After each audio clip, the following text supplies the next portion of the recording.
An introduction to hedging. Hello and welcome to Videojug. I'm Tom Cole, Head of Horticulture at Cape Manor College. Hedges have been used traditionally in all forms of landscape for literally thousands of years.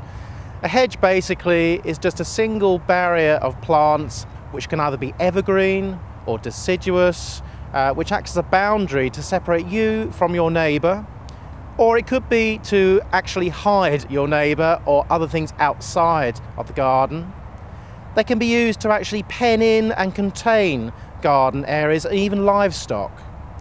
There's a whole multitude of plants that you can use and are open to you at all good garden centres and nurseries. Most gardeners still use traditional hedging plants such as the beech and the hornbeam and others, for the fact really that they're so easy to maintain. They don't really create a lot of problems for other neighbouring plants and really act as a great foil for other plants to be shown against. They only need to be clipped on average 2 to 3 times a year, as long as you're using a good sharp pair of shears or even using petrol-driven hedge trimmers or even electric forms as well. If you want to try something a little bit different for a hedge plant, then you can't really go far wrong with the selection next to me here. Particularly this one here, which is the hazel, a twisted hazel. Very informal, doesn't have to be clipped, so it's very precisely looking like a hedge, but nonetheless creates a good barrier to separate you from one garden or the next, or from your neighbour and so on. It will lose its leaves, but in fact in the winter it really comes into its own because you really see the twisted, contorted stems.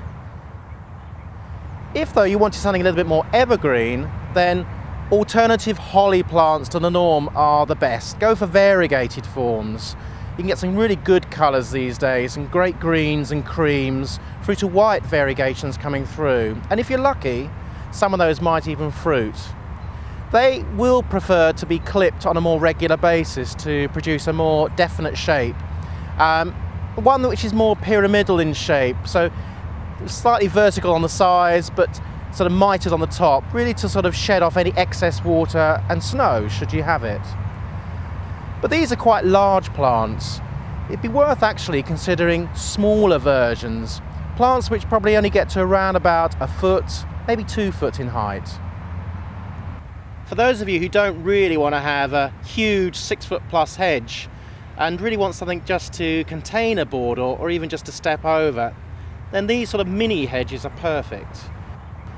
Just behind me you've got a very traditional box hedge, which can be used in a formal or an informal setting. Or you can use fuschia, but beware, if you're using fuschia, you're going to have to cut it down every year, so it's a hedge for most of the time and then disappears before it grows up again and gives you all these flowers. If you want something a little bit more permanent though, berberis, and there are many forms. There's a purple form here which is dense, it has prickles so it keeps other things out, but also it tends to retain its structure.